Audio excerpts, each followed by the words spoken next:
Welcome to the Church Safety and Security broadcast with the Church Safety Guys. Brought to you by TwoWayRadioCenter.com, a Motorola value-added reseller. The Church Safety Guys is a nonprofit organization dedicated to equipping the vigilant, those men and women who stand watch, keeping our houses of worship and places of faith safe. We believe church safety and security must be a ministry first, and have engaged servant leaders who continually strive for excellence and teams of motivated volunteers that are always training. Join us for the next hour as the Church Safety Guys unpack safety, security, leadership, and ministry operations with your hosts, Dr. James McGarvey and Mike Scully. This broadcast is also available on YouTube, your favorite podcast platforms, ChurchSafetyGuys.com, and on the original Church Security app. Download it today. Feel free to like, subscribe, and share with your ministry.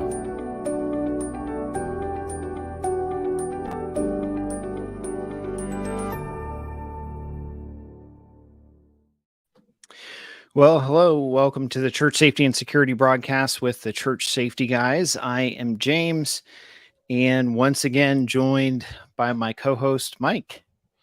How are you, sir? Or I should say stranger, because it's been a while. It has been, for sure. I'm doing well, thank you. Good. I think finally rested up, maybe.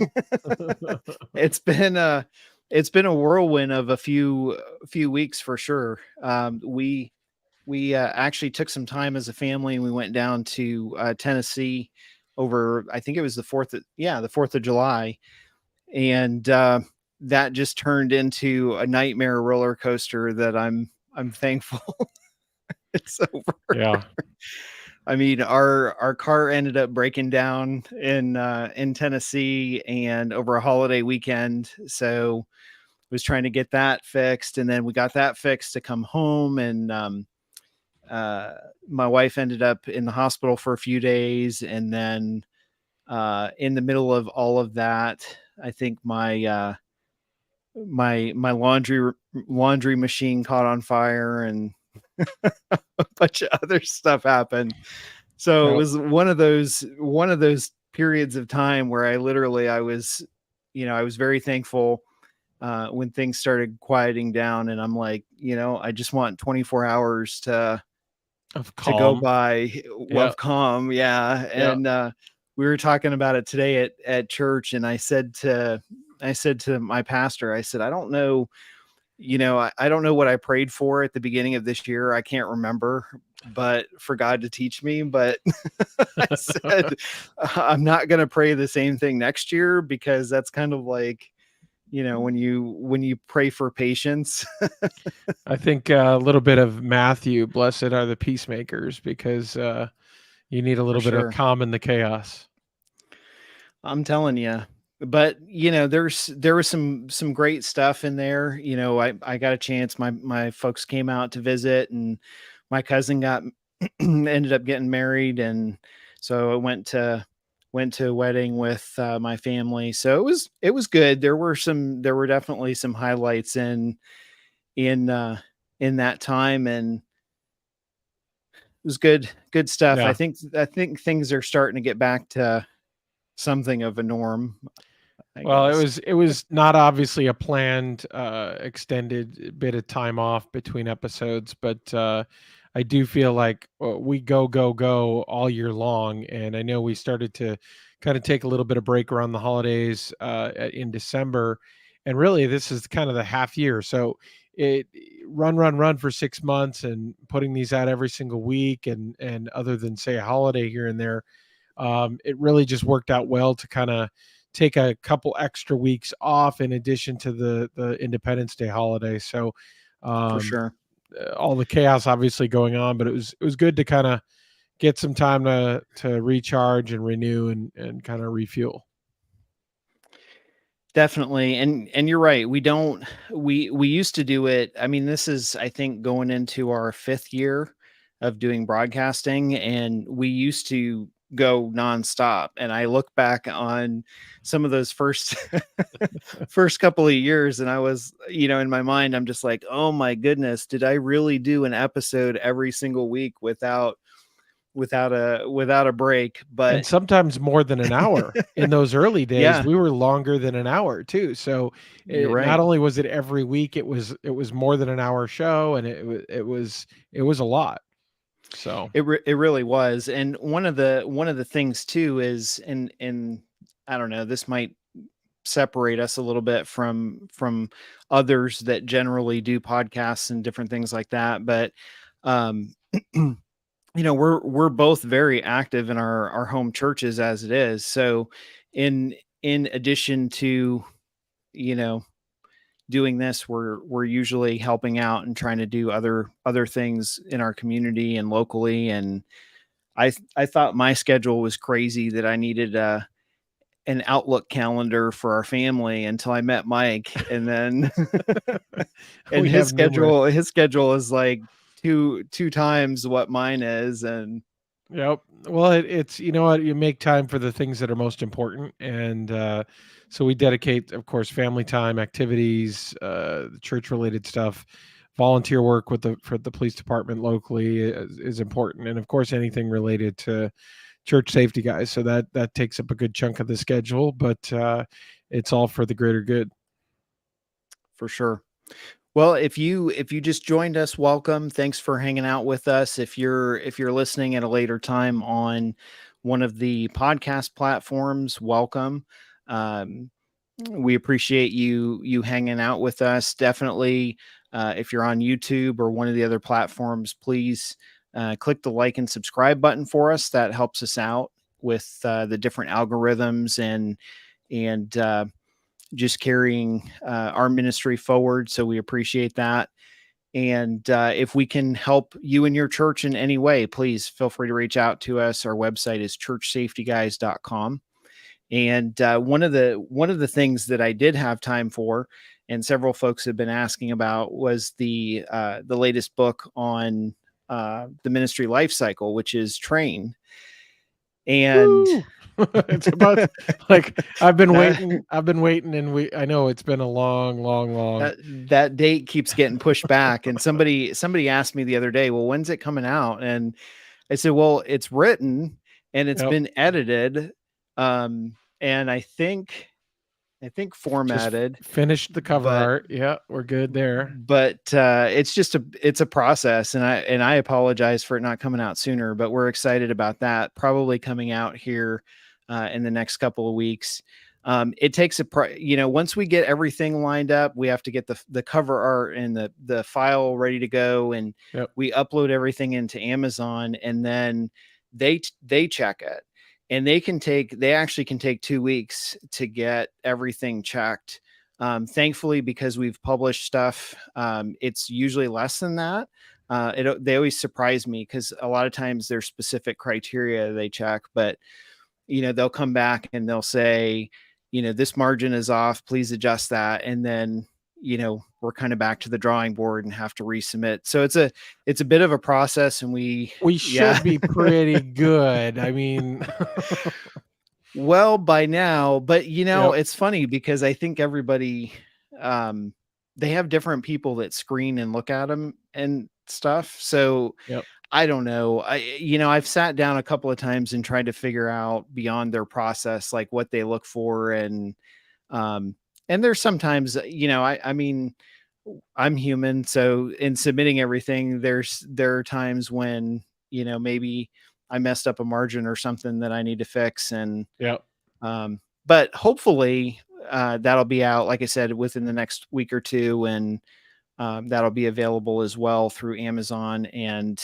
certainly through us, if you'd like to bulk order for your church or your church team. All of our resources are available through that on our website. So if there's something that you want to pick up bulk copies of for your team, like one of the other resources, like the 4 pillars or a case for church safety and security, just reach out to us and let us know. And we're happy to try and help you out with the cost of that. And get that for you guys. So definitely good stuff. So moving forward tonight, we're going to talk a little bit about probably I want to talk a little bit about domestic spillover and how that kind of impacts the church. And I was kind of thinking about this yesterday. I had the chance to go hang out with the Ohio Crime Prevention Association and John with them. And I'm going to I'll bring him in here and we can kind of chat about yesterday and whatnot. So, hey, John, can you hear us okay? I got you loud and clear. Greetings from Kettering, Ohio. Hello, There you Mike. go. Hello, James. Welcome back, sir. Awesome. Thanks so much again for hanging out with us. We had a lot of fun yesterday. We had the best time, and I'll tell you the value added for having you there, James, and obviously all the interaction that you had with everybody, and then having the resources really added to the program. So I think we're going to have you at all our trainings, even the ones during the week. So be ready to take your vacation time, right? Yeah. Well, thank you for that compliment. It's always fun. I love how you have an awesome program. You really do. And I know a lot of that you've put together yourself, and you spent a lot of time kind of crafting and creating, the right curriculum.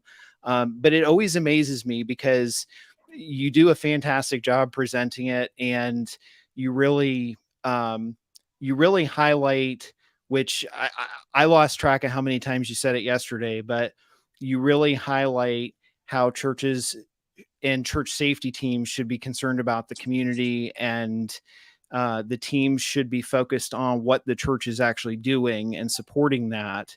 Absolutely. You have to have that mission. You have to bring everybody back to understand the mission.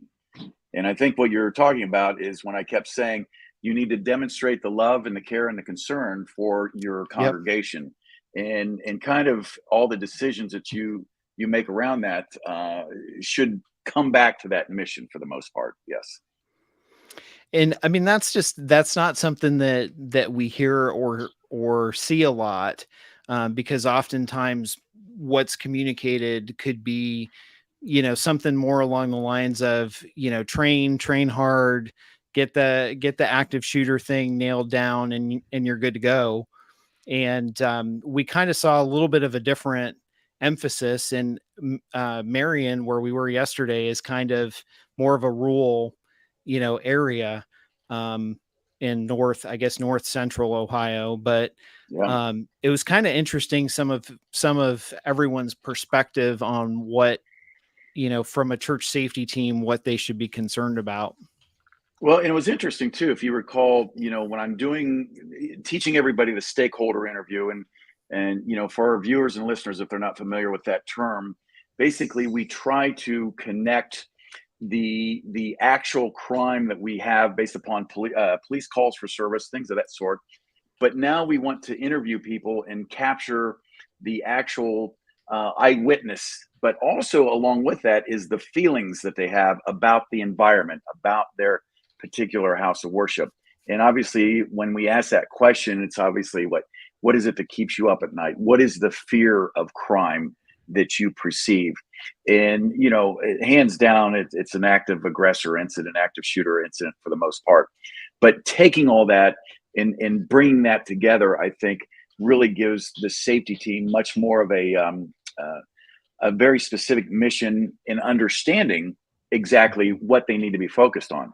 But to follow up with exactly what you said, I told you yesterday, I said, this is the first time I've had this happen at one of my trainings. And again, we've been doing this since 2009. And yes, we have adjusted the curriculum. Matter of fact, I adjust it every time I teach it to add anything that might be new or, incidents that might be relevant to the training. But do you recall the chaplain that provided the blessing yesterday? Mm-hmm. He said that his biggest concern was location. And I said, well, you know what? I've never had anybody say that before. And so his biggest fear of that he has with his church is the fact that they are located, I think, at least 20 minutes away from probably any type of a fast response from both law enforcement and or your EMS fire. So that in itself, I think, really is more of an enhancement to the actual fears of crime that they possess. And something that I learned yesterday, and I think we both can use that as a takeaway. For sure. I definitely think that's interesting, because I grew up in a very rural part of New England, and we had, um it was a big farm community, and so we had much of the same type of culture and atmosphere where, you know, on average it would take usually 15 to 20 minutes to have fire, EMS, or even law enforcement come, if especially if it was after hours. Like we would have, I think my town had a full-time police officer, and after 5 p.m., Yeah. it kind of shifted over to the state police, and their barracks were 20 miles away. So anytime, and that's a hard 20-mile drive. Yes, it is. Yes, it is. Very much That's so. 40 to 45 minutes, because you're going up and down mountains and stuff like that. But it's interesting that is the first time I've heard that voice, that they would be so concerned that that help wouldn't get there. And I guess from that standpoint, that kind of puts a different perspective on kind of trying to be trained in everything and a jack of all trades, to be able to to help if something should happen, because you have to kind of hold down the fort, so to Very much speak. so. And I think at that point you start saying, hey, the diversification of everybody that you choose to be on your safety team, your security ministries, whatever you call it. Now we have to think about, we're probably more concerned about, I would be more concerned about a medical emergency with that type of distance. So now we need to make sure Sure. that we've got the right equipment. AED obviously would be something of value. And, speaking of the medical equipment, that was another first for us yesterday. Do you recall the lady that asked, do you think that we should have Narcan readily Yeah. available at our house of worship? And I said yes, and I think we all know why, but that was also a first for us also. And I think the takeaway we have on that is, just keep that in your medical kit, your throw bag, or whatever you choose to call it. For sure. There's Yeah. a big difference. I think the location piece, I feel like to some degree might be putting the cart ahead of the horse, because you got to determine the threat assessment or risk assessment for that specific church. Just because you're far out and just because an emergency response takes a long time doesn't mean you're going to be a victim to a crime that is going to need that response. It just means that when you are, yes, you have to prepare for it. So I like to always make sure that churches are looking at the amount of risk first, and then says, okay, if you have risk, and then it's the likelihood of something happening is higher than, say, an average church. Well, now exacerbating circumstances like distance, like time of response, adds to your problem. So now what are you doing to mitigate that? So that, to your point, staffing, John, looking at skill sets, looking at equipment, looking at what are you prepared for? But in that order, it should be driven based on risk, not based on, hey, let's just go out and buy whatever somebody's selling.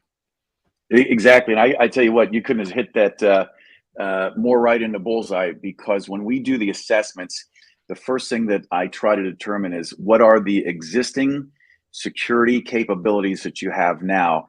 And then we look at what's available, how close is the local police department, where's the bomb squad, where's the closest hospital, ER trauma level ratings, and all that stuff like that. And that becomes that enhancer to the risk, like you had talked about. I agree 100%. And one of the things too, to kind of piggyback on that, I live on the outskirts of Columbus, but using Columbus as an example, we have one of the best fire, EMS, public safety response rates in the country. I think with fire and EMS, I think they're tracking at just under 8 minutes for a response time from, the time you call 911 to the time help arrives on scene. And I know with law enforcement, they're right around the same thing. I know they could be a little bit higher, but I also know law enforcement's understaffed incredibly right now, coming out of COVID. But what's interesting to me is just because you live in a big city, I think you guys are spot on, because it's okay, from the skill set perspective, what can I do? Because it really puts me at that position where I'm the first responder.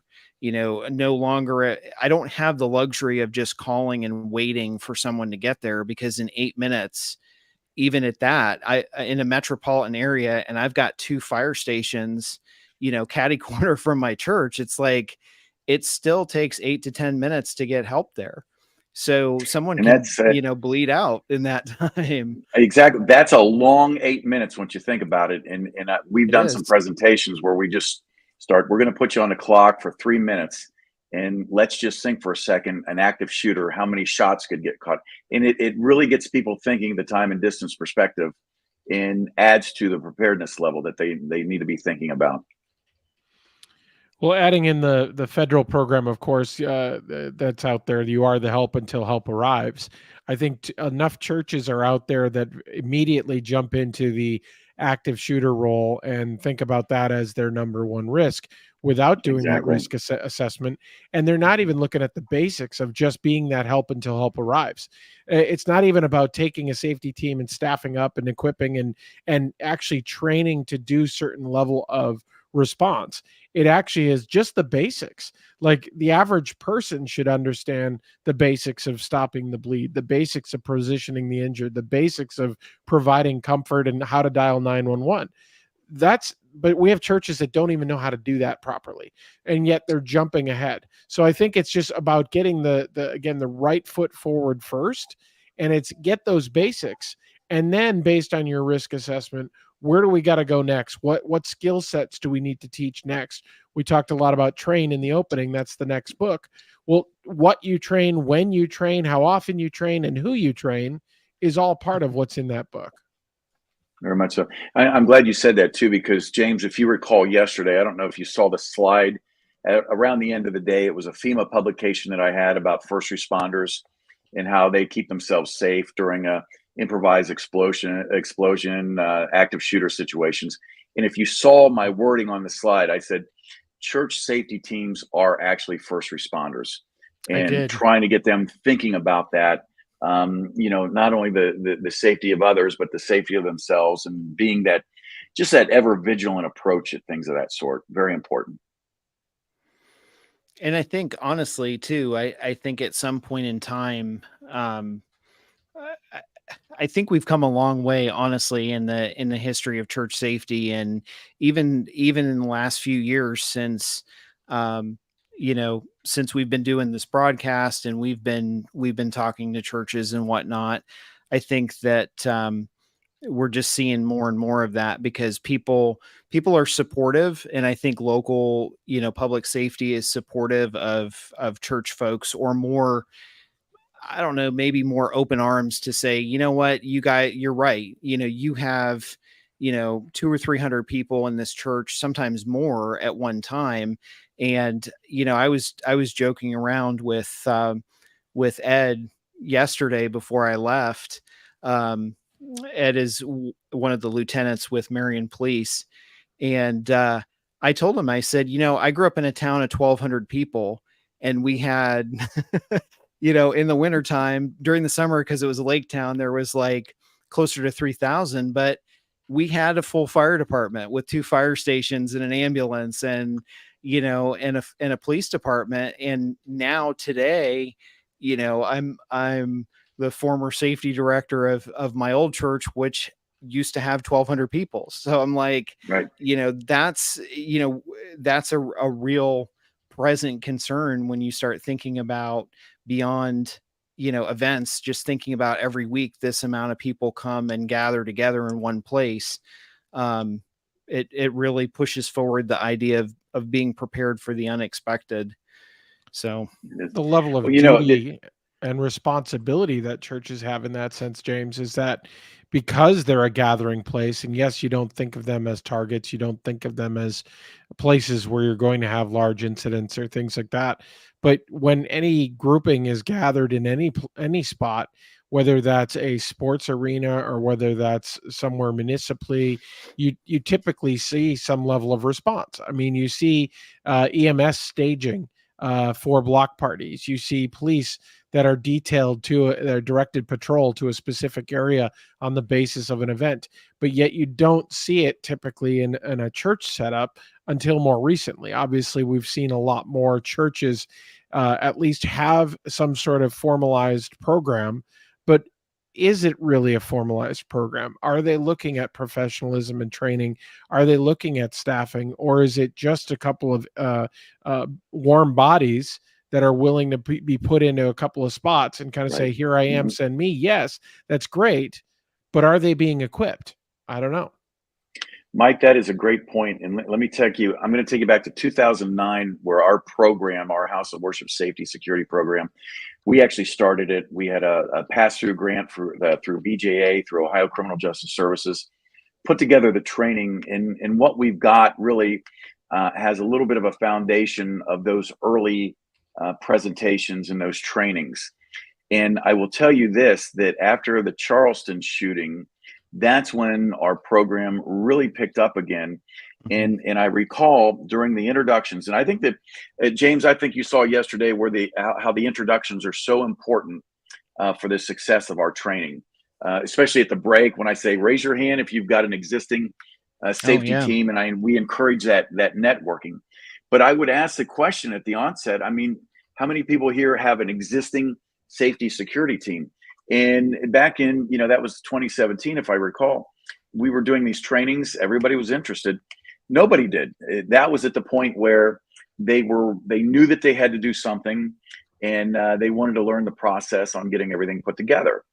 And now when I ask the question, it's usually about half the class has an existing safety, security ministry, something like that. But to work off what Mike said, yes, I think the majority of the people that do say, yeah, we've got a program, that it is the warm body. Hey, you're law enforcement, or you're retired law enforcement, you're retired military, whatever. That's the go-to group, which to me, I want something a lot more diversified, including medical. And we could even go as far as, even, public information, having a communication plan, very much like what you have in your resources. Yep. But I'm happy to see that at least they're doing something. And I'm also happy to see that they're interested in organizations like Ohio Crime Prevention, and certainly the church safety guys, on really taking that to the next level. So I do believe in hearing you talk about, we need to train. I think that everybody really is starting to get that understanding that there's a lot more involved than just saying, what'd you say, Mike? Yeah, here I am, send me. Which was a really good one there. But it takes so much more than just to send me on that one. It does. Send me the prepared. Training itself. Yes, send me prepared. Yes, very much. Exactly. So. Mm-hmm. Well, in the right training, I think it's what is that right training, and I think that's the difference. Is that there's plenty of groups that sell training, but is that the right I mean, can it be a good training? Yes, but is it the right training for that church? Maybe not. And so just because it's a good training, or just because it's got reviews, doesn't mean it's the right training. So I think that's the difference. Is you got everybody now clamoring. First it was starting a team, then it was everybody wanting to carry a gun at church. Yes. And now it's clamoring for training. But is that training still all right? Are we shooting? We go to the range 12 times a year, or are we doing quarterly team shoot trainings? Or even I've heard some where they're actually paying for training to clear rooms and work as it like a internal church SWAT team, like they think they're operators or something.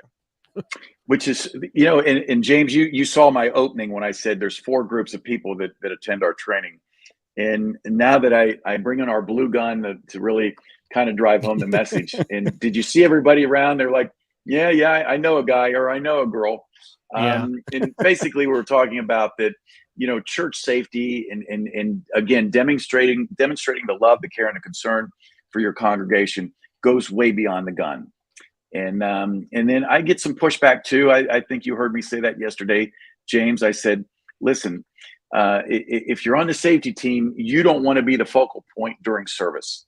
Yeah. You don't want to look like Tommy Tactical. And I think everybody likes it when and don't do that. That's appropriate for in the parking lot. That is absolutely what we need in the parking lot. But you don't want to distract from the message. Not at all. And that's a very good point too. And I think honestly, by far the majority of the people, even the people that were there yesterday for that class, have great intentions and really want to do the right thing. I think part of the challenge is they just don't know what the right thing necessarily is and how to do it. Yep. And so, that's honestly, that's a big part of, what both of our organizations do is to try and emphasize, you can do this. There's nothing wrong with what you're doing, but, kind of prioritize and make what's important. If you have a team that's out there doing things, but you've never gone back to the basics of doing an assessment, like a property or campus assessment, then, sometimes it's good to stop and regroup and go back. Very much. I agree. I've talked to churches before that they're in their 5th year of having a church safety team, and they've never talked or never called their insurance company to find out if having a firearm is covered by their policy or something, something simple or basic for us, because we're used to, talking about that. But at the same time, it's like, you need to know this information before you get to that point of, just pushing everybody forward with your team. So there's a lot of verses that could be added to the book of Revelations with what we were talking about yesterday and getting people thinking about that. And I wanted to follow up on the one point you made, is that, I talk about having a gun and I explain this is an all hazards approach. I think that individual that comes in and talks to the priest, the pastor, the rabbi, and says, hey, I've got the most current weapon I saw in Guns and Ammo magazine. I want to be on your safety team. And you say, well, that's great, but let's take all that enthusiasm, let's channel it. And by the way, did you know that the number one claim is trip and fall? So are you prepared to be looking and making sure that everything is safe as well? And it really gets people thinking like, oh, okay, I get this. I enjoy teaching it. It really, you look around the class, and I think you noticed it yesterday, James. You have a lot of those just aha moments, like, okay, well, yeah, that makes sense. We've never heard that before. In the follow up on what Mike said, I agree 100%. I think when you've got nonprofits such as ours going out with a mission to help people, and that is the mission, not to make money, but the mission is to be there and genuine in a way that really you want them to succeed. I think that's the way to do it. I really agree 100%. I'm very proud of what we do at OCPA. I know you gentlemen are very proud of what you're doing in the outreach and all the great things that I've heard about you too. So nicely done. For sure. Thank you. I definitely, one of the things I mentioned it when we started, and I want to shift gears a little bit and talk about domestic spill over and different things along that line, because that's something that oftentimes gets overlooked. But I thought it was interesting, John, because yesterday you shared a clip on your presentation, and you had a unique way of getting people's attention with it. So I'm gonna pull up the clip here, and we'll actually post the link if you'd like to check it out on your on the YouTube link for the show, so you can go to the FBI site and watch it. But basically, this was the slide that John was using yesterday, talking about hate crimes from 2020. The FBI basically went through and kind of analyzed and said that 61% of it was based on of hate crimes are based on race or ethnicity. 20% sexual orientation, 13.3% on religion, 2.7 on gender identity, 1.4 on disability, and then 0.7% on gender. So John, what was I'll throw it over to you. What is the interesting thing that you usually say about that? Well, if you recall, I actually start off on the one slide. If you see, I've got a picture of myself in front of a church, and I say, "Where am I?" And try to get people thinking. And it's interesting. It's something that you think would be remembered by everybody, but it really isn't. And it's the 16th Street Baptist Church in Birmingham, Alabama. We're going to go back to 1963, where the Ku Klux Klan had bombed the church. 4 little wonderful girls killed for no reason at all. And I try to drive home the message that, I believe that the majority of these horrible incidents directed towards houses of worship has its foundation in hatred. And I don't even say that. I think it has its foundation in what? And you saw the class really jumped on with it, and they realized that the hatred part of it. And then we jump into that slide, and then we start talking like, oh my gosh, this is good. I didn't think this slide was as bad as I thought it was, because it says religion is only 13%. So it looks like we only have to worry about 13%. And then we get into exactly what Mike alluded to earlier, that, the church is a big meeting place, and we've got a lot of things going on there. And could you have the race ethnicity issue at your church? Absolutely. Could you have gender identity? Could you have even, hatred on disability? Absolutely, you could.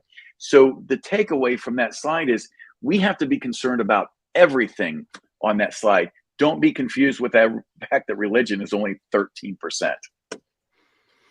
And I love that. That really stood out. That stood out to me in my mind from the presentation, just because so often we don't think about spillover in that way. Like we don't think about someone having a hard time with one of the other topics and coming to, the meeting place, the melting pot in the community, and being concerned about it. So you're right. Like the first time I saw that, I started thinking, oh yeah, 13%. That's not high. Yes. No, So I kind of feel tricked a little bit. Well, and I think you like the other analogy that I gave everybody, because I like to highlight a couple interesting, I do it in a manner where we've got the front page, and I throw that up, and certainly we talk about all the active shooter events, but then we get people thinking that it's not just active shooter. We had theft, we had, vandalism, arson, anything that you could think of. So it really says, okay, yeah, there's a lot of things going on at the church or your house of worship, your synagogue, what have you, that we need to be thinking about, and not just that focus on, hey, there's an active shooter walking through the front door. So to pick up on the domestic spillover, obviously we had the one slide from Dayton, Ohio, where the pastor was shot and killed by his brother. That gets people thinking and allows us to ask the question, do we have an active shooter event here? And a lot of people are scratching their head. Some people say yes. I said, well, that's actually domestic spillover, and that's something that we've got to be concerned about. And then if you recall, we transition into, is there value in maintaining some sort of an intelligence gathering process with your safety team? And there absolutely is. And if you recall the story that I gave, I said, here I am. I'm John. I'm married to Marcia. However, Marcia and I, we've been coming to the same service time each, the whole 7 years of our marriage, but now we're going through a divorce, and each one of us are at that point where we're not going to give up our time. This is it's my time. I'm going to be there. And then we decided that we'll at least sit on different sides of the pew or the aisle, if you will. But there's that one day that happens when Marcia decides to bring her new boyfriend to the service, and I'm there as well. And if you recall, I asked the question, what do you think we should be doing, safety team? And a lot of them got it. They said, well, I think we're going to be keeping an eye on you, if maybe even having somebody sit right behind you, which is an absolute great idea, because remember, at the end of the day, by focusing on the prevention aspect of it, I think it's very true to say that we're demonstrating the love and the concern and the care for our congregation by wanting to prevent something. So it's very important that we have that intelligence gathering process, and a process that weeds out gossip from good information, and then we act accordingly. Yeah, it's very important that there's certain things that can go on in the church that a lot of times it's certainly not for everyone to be discussing, and it's something that needs to be kept close to the vest. But I think oftentimes some of that internal business, if you will, that is going on in the church that sometimes is heard. I'm not talking about things that are said in confidence to a pastor, etc., but really when you have risks that manifest themselves because of situations like divorce, situations like child custody, and things like that, you're basically saying you're turning up the volume on that risk. And as that risk percentage goes up, now you sit there and say, okay, what other indicators am I looking for at this point, now knowing what I know? Well, does that then continue to ratchet up over time? Or is it just a couple that, you know what, they're going to sit on the opposite ends of the church, they're not going to talk to each other, there's no kids involved, there's really no reason to be concerned about them until something else indicates otherwise, and then that may be Exactly. something Yeah. that we can then provide a response to. I think that was a great way in qualifying what I said. We need to vet out the gossip and not let that go. And, interesting. If you recall in my the one part on broken windows, and I highlighted a couple churches. The one church in Detroit, and I think it was the Woodward Street Presbyterian Church, beautiful church, and I got to tour that and everything. And sadly, and I'm just thinking as we're talking here, how the gossip in the church's internal business basically gets out, and it creates a horrible reputation that a lot of churches can never get over.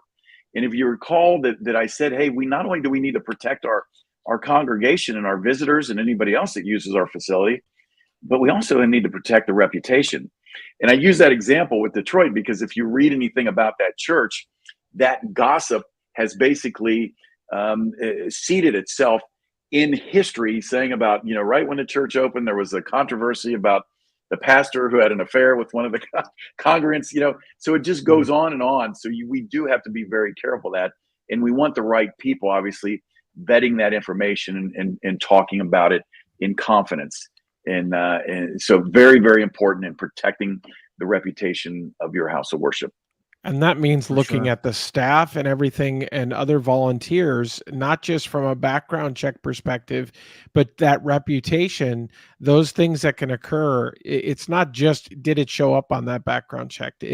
You're really looking at, is there good communication? Is there good collaboration? Is there good working relationships occurring? Or is there things that are kind of fostering selfishness and pride, because that's going to create a wedge that opens a door into chaos, and that chaos is going to create both confusion and opportunity, and that's where the devil likes to play. Exactly. Good point. Nicely done. Yeah. Yeah, I think I want to go back to something you mentioned, and you mentioned it yesterday too, John, with being aware of like funerals and weddings and different things like that. And I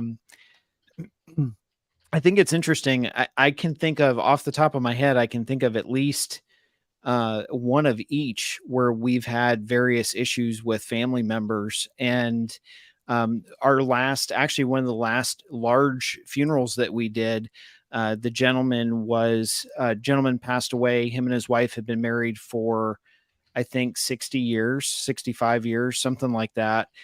Very, very good friends of mine. And the gentleman was a retired Columbus officer. And so Columbus PD really showed up, and, they had so many officers there to do the funeral.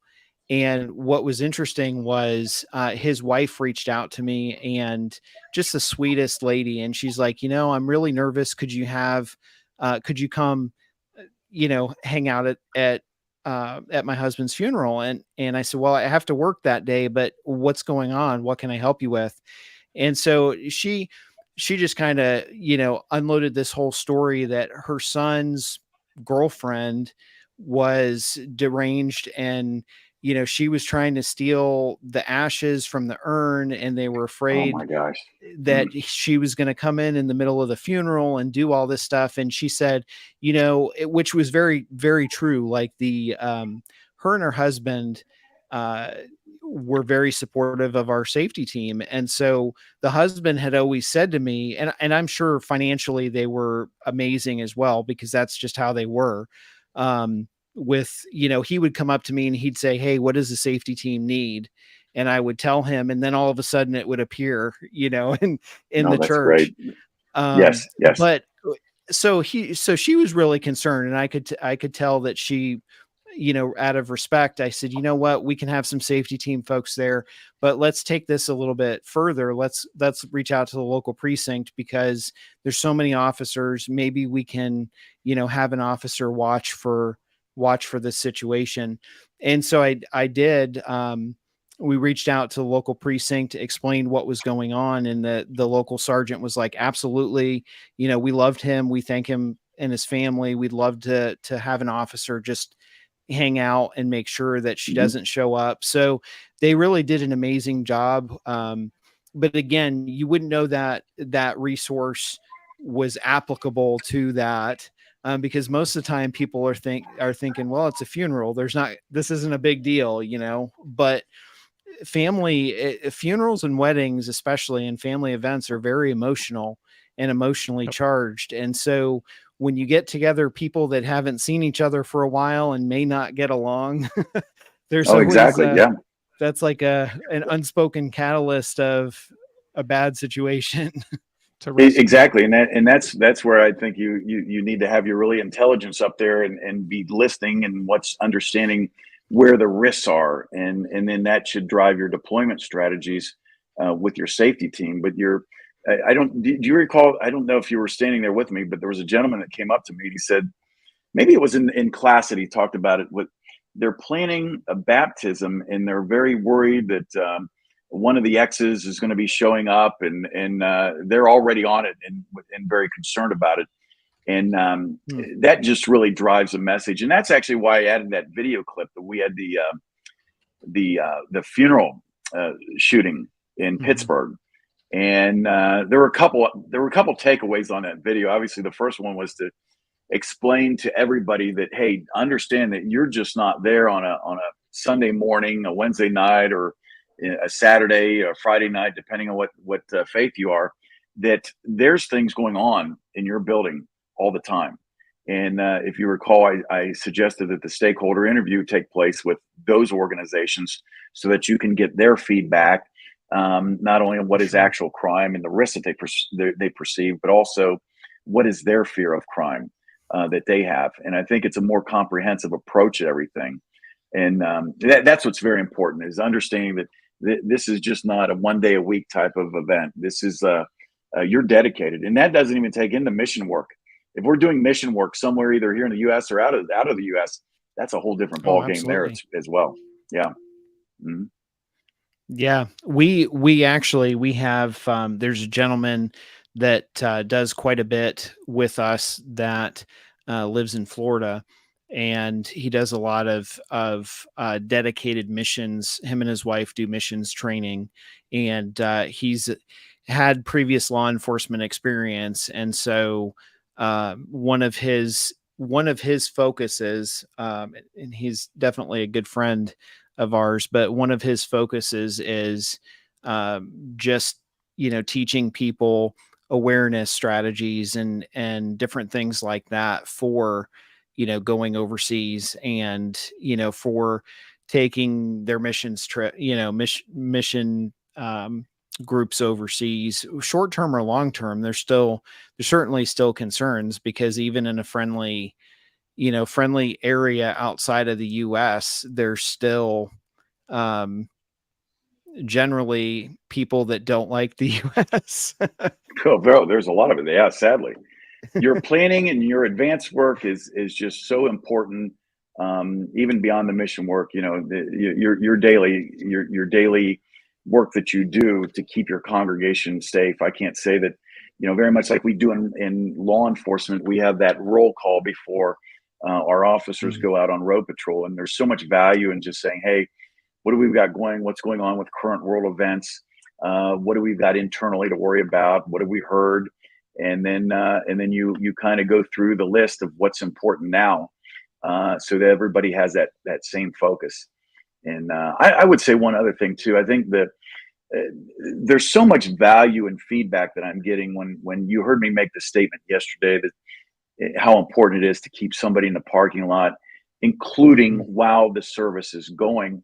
And I'm seeing that there is so much anxiousness that our congregants have, not just with the active shooter, but their car being broken into, a catalytic converter being stolen. If there's an article or a news segment that talks about something along those lines, and then I really think that drives the anxiousness. And sadly, I think that really drives a lot of the decision that, am I really even going to go to service on this particular day because of the fear that I have? And so I try to bring it back to our safety and our security ministries and say, hey, you've got to ease this anxiousness, which obviously, is another reason why we talk about the fear of crime and trying to talk about people, what concerns them.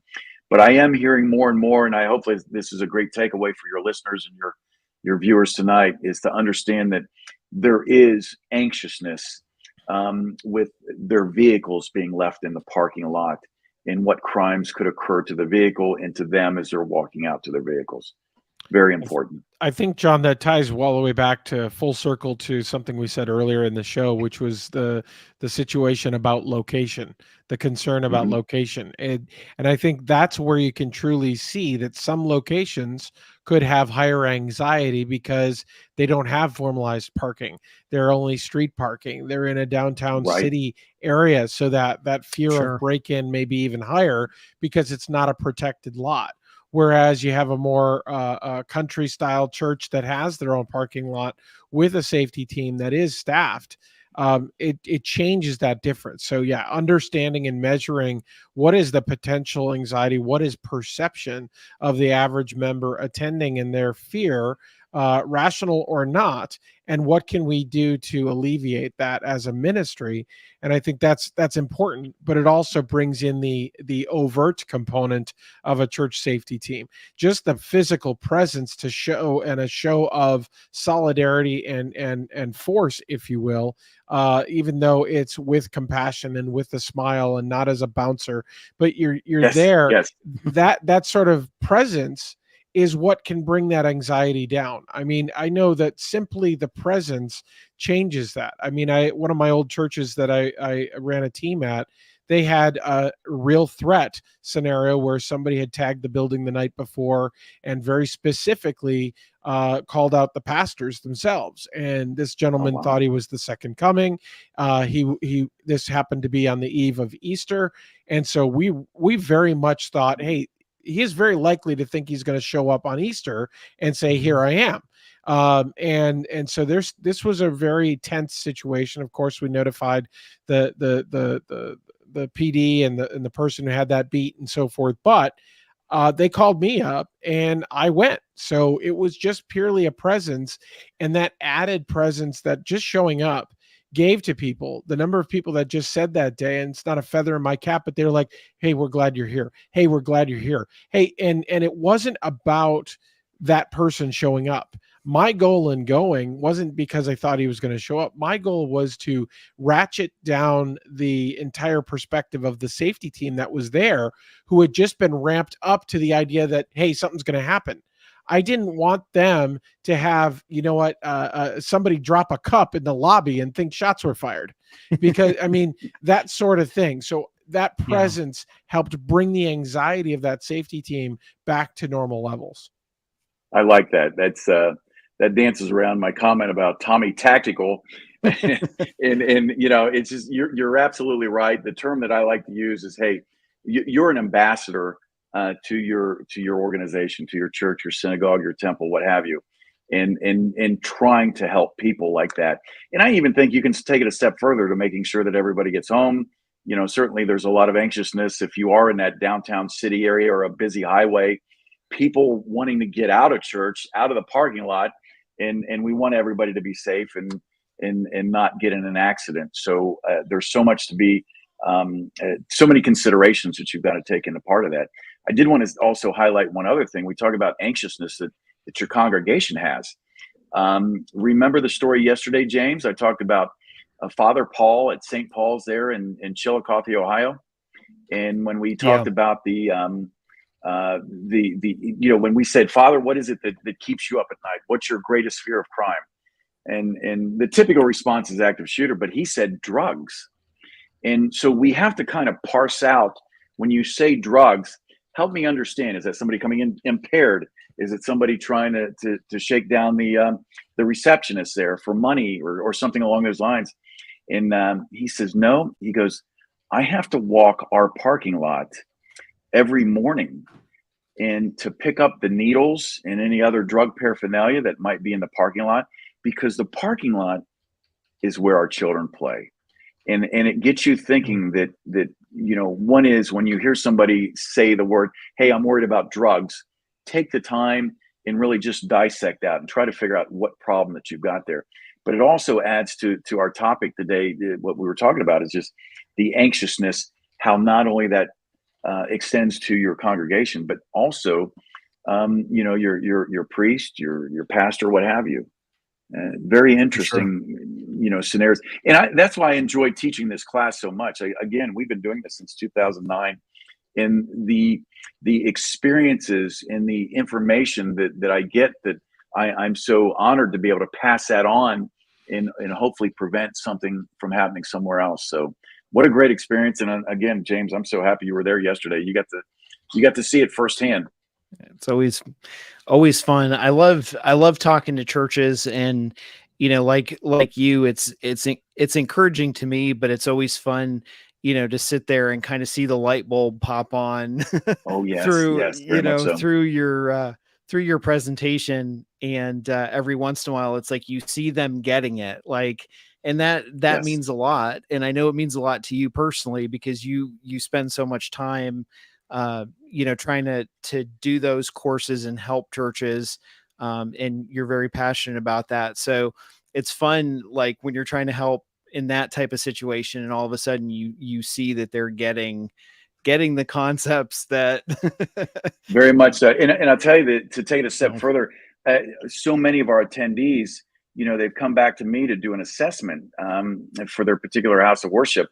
And we've done that in through the nonprofit security grant. There's God, I think about maybe close to 10 churches and synagogues now that have received that money based upon the assessment. So it's really neat to see, from start to finish, you build that relationship, they attend a class, and you take it a step further, and you've really done great work for everybody. And those relationships really stick around forever, which I really cherish. For sure. Well, what is a good website if someone would like to get more information about OCPA? What would be a good website for them to reach out to you guys? Oh, that would be great. It's OCPA-OH.org, and or they could email me. I'm trying to figure out how we can do that. If your messaging system allows that to happen, they could certainly do that as well. Or if we could maybe set up a link somewhere. And we were talking yesterday. There's a lot of people that want this training. We're so happy to partner with you. And if you saw what I call you guys now is our faith-based sister partner. So it's working out very well. And I think what you brought to the table yesterday really filled a little bit of a void with our training. So I'm very happy about that. If you are interested in hosting the training, reach out to us at OCPA, ask for me. And with that, you get a great book. You get a great certificate.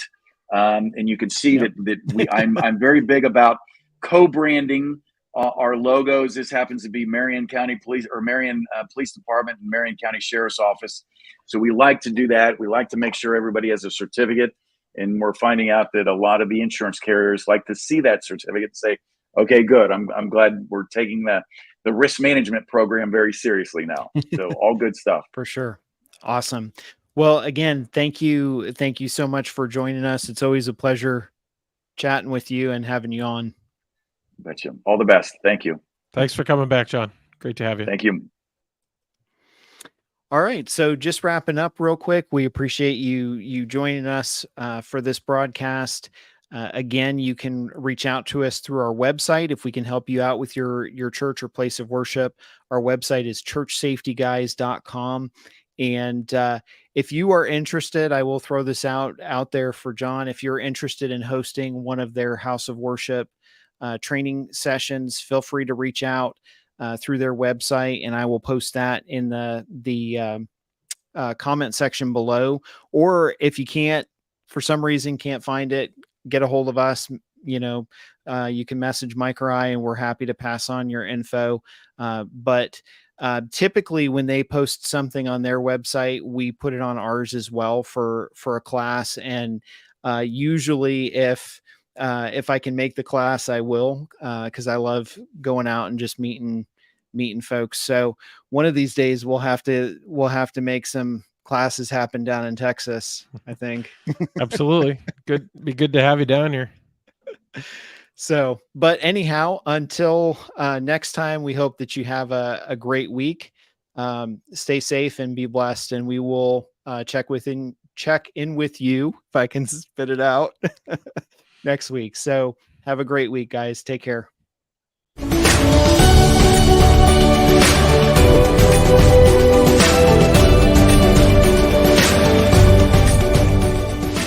Thank you for joining the Church Safety Guys broadcast, brought to you by Vigilant Impact. We hope that you found it informative, and we appreciate your feedback and interaction. Be sure to share our broadcast with your teams, join the discussion online, and connect with us on social media or at our website at churchsafetyguys.com. For other great ministry resources, download the Church Security app. Remember, keep a servant's heart, a mindset of ministry, and semper disciplina. Always be training. Have a blessed week.